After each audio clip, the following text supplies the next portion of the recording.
Bonjour à tous, je suis ravie aujourd'hui de vous retrouver pour une nouvelle vidéo partenariat avec les éditions Kana. Donc le mois dernier je vous avais présenté deux nouveautés du mois d'octobre et ce mois-ci je vais vous présenter donc deux nouveautés du mois de novembre qui sont radicalement différentes l'une de l'autre. La première a été un véritable coup de cœur et malheureusement je ne peux pas en dire autant de la seconde. Donc dans un premier temps je vous parle du club des divorcés de Kazuo Kamimura, c'est publié chez Kana dans leur collection Sensei. Il s'agit d'un seinen tranche de vie sociale en deux tomes et le second tome sortira en France le 22 janvier. Alors de cet auteur on lui doit moult mangas qui sont d'ores et déjà publiés en France, entre autres Lady Snowblood, Le Fleuve Shinano, Maria, etc. Il a vraiment beaucoup de titres à son actif et le Club des Divorcés est son dernier titre paru en France il y a à peine quelques jours. C'est une série qui date des années 70 au Japon, tout comme pratiquement toutes les œuvres de l'auteur. Donc au niveau de son chara-design c'est bien évidemment daté, c'est un chara-design très proche de l'estampe que personnellement j'apprécie beaucoup. Alors dans ce tome du club de divorcés, de quoi on va nous parler? Tout simplement de cette femme que vous voyez sur la couverture, qui est une patronne de bar, le bar qui s'appelle donc le club des divorcés, où elle est accompagnée de deux jeunes femmes qui sont des hôtesses, tout simplement des hôtesses de bar, ainsi qu'un jeune homme qui est un petit peu le barman, mais à la fois l'homme à tout faire. On va suivre leur quotidien dans ce bar, les différentes personnes qui vont s'y rendre, qui soient des jeunes femmes divorcées ou même des hommes qui sont tout simplement à la recherche d'un petit peu de compagnie. Mais c'est surtout intéressant de par le fait que c'est une critique sociale des femmes divorcées dans les années 70. L'auteur s'appuie sur pas mal de sondages, ce genre de choses. C'est vraiment très intéressant.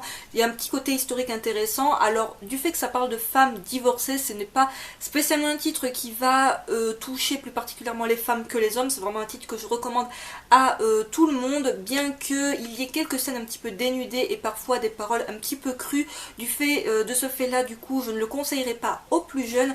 Alors après, comme je vous ai montré, niveau dessin c'est proche de l'estampe, c'est vraiment super sympa.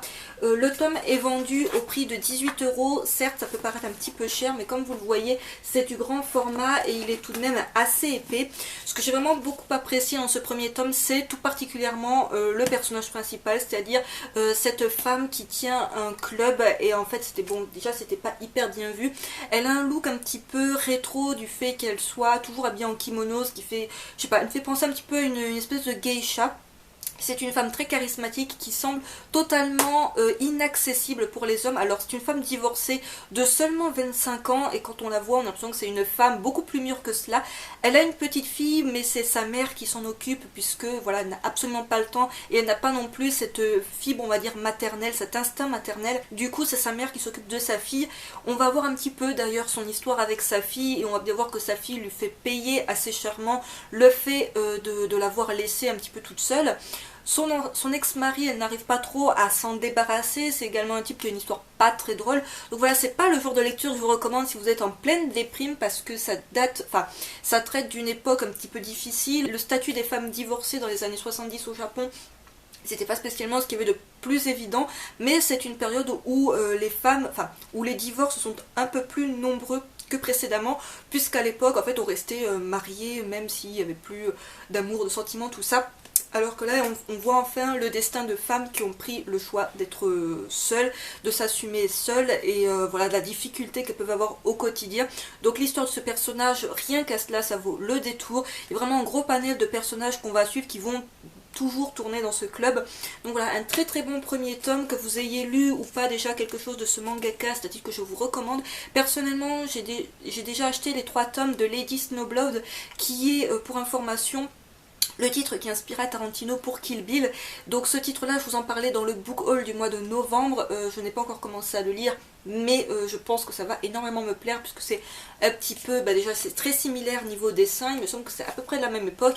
Puis bon voilà, déjà rien que ce premier tome du Club des Divorcés m'a franchement très très plu et je vous recommande si vous le voyez en rayon et si vous hésitez peut-être à vous le procurer. Je ne crois pas qu'il y ait d'extra en ligne, je chercherai un petit peu mais je ne pense pas qu'il y en ait pour ce titre. En attendant, ça a été une très belle découverte et un énorme coup de cœur. Et à présent, dans un tout autre registre, je vous parle du roman de Sasuke de Akira Higashiyama et Masashi Kishimoto. C'est publié chez Kana dans leur collection un petit peu essai roman. Donc il s'agit d'un tout petit roman d'un petit peu moins de 300 pages.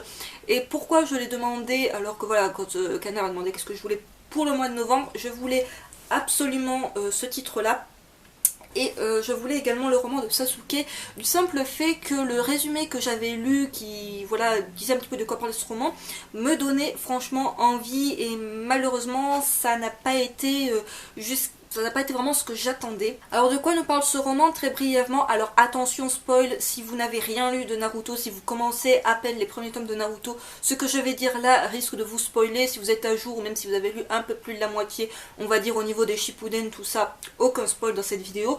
Donc on va suivre tout simplement Sasuke au moment de la mort d'Itachi, tout simplement. Le prologue de ce roman commence à la mort d'Itachi, et en fait on va suivre la période, cette ellipse temporelle en fait qu'on a dans le manga et dans l'anime, c'est-à-dire entre la mort d'Itachi et le fait que Sasuke revienne en force avec Tobi et compagnie en mode je vais détruire Konoha. Vraiment j'avais hâte de découvrir mais qu'est-ce qui a pu se passer, qu'est-ce qu'il a pu faire comme découverte, comme rencontre. Alors très clairement, qu'est-ce qui s'est passé, pour vous résumer un petit peu ce qui se passe dans ce roman. Suite à la mort d'Itachi, Tobi Madara va donner un petit mot à Sasuke qui est en fait une note médicale avec donc une liste de médicaments que prenait Itachi avant de mourir. Et sur ce petit papier, il y a le chiffre 7. À partir de là, Sasuke va avoir un seul but, c'est-à-dire de trouver la pharmacie, enfin les apothicaires qui fournissaient les médicaments d'Itachi, de les rencontrer, éventuellement aussi d'avoir quelques gouttes pour ses yeux. Et puis voilà, d'en apprendre un peu plus sur ce chiffre 7. Du coup, ça va amener Sasuke à se rendre dans un village qu'on ne connaît absolument pas dans l'univers de Naruto du manga, où il va rencontrer en fait deux frères qui sont apothicaires, qui sont un petit peu les parias du village. Donc il va un petit peu comprendre leur histoire, ce qui s'est passé par le passé, et il va beaucoup s'attacher à ces deux frères auxquels il s'identifie, puisque voilà, le petit et le grand frère qui lui rappelle complètement son histoire avec Itachi. Et il va se retrouver bien malgré lui apparemment au milieu de leur affrontement avec le village, voilà, de leur histoire. C'est un roman que je recommande si vous êtes extrêmement fan de l'univers de Naruto, que vous avez tout lu jusque-là, tout vu de Naruto et que vous voulez compléter votre collection. Puisque côté objet livre, ça vaut vraiment le déplacement. Déjà je vous montre la couverture, comment elle se présente. Ensuite vous enlevez l'espèce de petit fourreau, puisqu'en fait c'est dans un fourreau. Vous avez la couverture qui se présente comme ceci. Alors peut-être que vous l'avez déjà vu, mais au mois de mars de cette année, il est sorti sous le même format, le roman de Jiraiya, que Tiffany de la chaîne Noyau d'Abricot a présenté sur sa chaîne. Ça se présente exactement de la même façon. Donc là voilà, vous avez la couverture comme ceci. Quand vous enlevez la jaquette, voilà, la jaquette qui se présente comme ceci, à l'intérieur on a un petit extrait du manga en fait, au moment où, enfin voilà, les flashbacks Itachi Sasuke, quand il demandait à Itachi à chaque fois de s'entraîner avec lui et qu'Itachi n'avait jamais le temps. Ensuite le roman se présente comme ceci, rien de foufou, et on a des petites illustrations comme ça en bas de page. Au début on a une illustration couleur, une petite présentation, voilà, ça se présente comme ceci, une petite voilà, présentation des différents chapitres. Et les personnages, donc en gros Itachi, Sasuke et les deux frères. Il y a 280, même pas, qu'est-ce que je dis, moins de 240 pages, donc ça se lit vraiment assez rapidement. Mais j'ai eu un souci avec ça, déjà avec le personnage de Sasuke. C'est pas particulièrement un personnage que j'apprécie énormément. C'est un petit peu le gars qui est le faux méchant de l'histoire, mais ça je pense que si vous connaissez l'univers de Naruto, cela ne vous étonne pas. C'est le gars qui est imbu de lui-même, qui pense un peu qu'à sa personne, qui a un ego démesuré, mais c'est surtout qu'il se présente comme étant insensible à tout ce qui va se passer dans ce village, à l'histoire de ses deux frères. Il va leur faire très clairement comprendre: ce n'est pas mon combat, ce n'est pas mon histoire, je n'en ai rien à carrer. Et pourtant, qu'est-ce qu'il va faire? Il va s'immiscer dans leur histoire, il va s'attacher à eux et il va même essayer de les aider quand ils sont en difficulté. Ce qui est complètement en contradiction avec ce que le personnage nous dit quelques phrases avant. Donc ça c'est complètement Sasuke, c'est d'être contradictoire du début à la fin dans ce qu'il veut et dans ce qu'il fait. Et surtout ce qui m'a un petit peu déçu tout simplement, c'est l'histoire de ces deux frères. Alors si vous connaissez l'histoire de Naruto et de ses parents, Kyuubi, tout ça, enfin voilà, l'histoire des parents de Naruto tout simplement, ben vous connaissez l'histoire des deux frères. C'est bête à dire, mais c'est complètement ça. On change le nom des personnages, on change le contexte, le nom du village, le nom de la créature à sceller, mais c'est clairement l'histoire de ce qui s'est passé avec QB. Donc de ce côté-là, j'ai trouvé ça trop facile de la part de l'auteur, j'ai envie de dire, mais tu reprends ce que tu as déjà fait, tu modifies un petit peu et ça passe crème.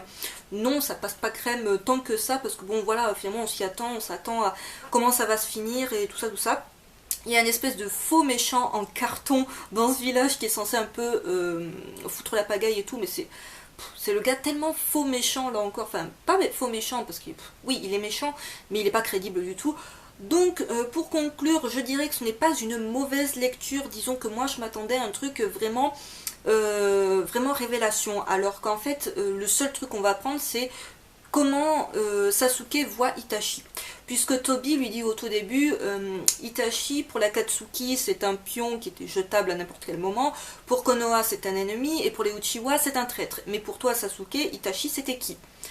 Sasuke va réfléchir longtemps à cette question qui va rester assez nébuleuse jusqu'à ce qu'il trouve à la fin de ce roman la réponse, et là vous vous dites mais tu te fous de notre gueule, c'est autant de pages pour conclure là-dessus. Voilà, donc je ne vous en dis pas plus. Je conclurai en disant que si vous êtes encore une fois super fan de l'univers de Naruto, comme par exemple les fans de Fairy Tail qui achètent les romans de Fairy Tail tout simplement, c'est un titre qui pourrait rejoindre votre Mangatech. Il est vendu au prix de 8,75 €, mais bon, pour le côté objet livre, c'est franchement pas mal. Après, si vous n'êtes pas spécialement trop fan de Naruto, si vous vous contentez du manga ou de l'anime, c'est complètement dispensable malheureusement. Ainsi s'achève cette vidéo en partenariat avec les éditions Kana, j'espère qu'elle vous aura plu. N'hésitez pas comme d'habitude à me dire en commentaire ce que vous en avez pensé. Si vous avez déjà acheté le Club des Divorcés, si peut-être vous comptez le faire suite à cette vidéo, si vous avez lu, ou peut-être que vous comptez lire le roman de Sasuke, votre avis au sujet de ces séries si vous les avez déjà lues. Je vous retrouve très prochainement pour une autre vidéo partenariat, mais cette fois-ci avec les éditions Komiku. Bye!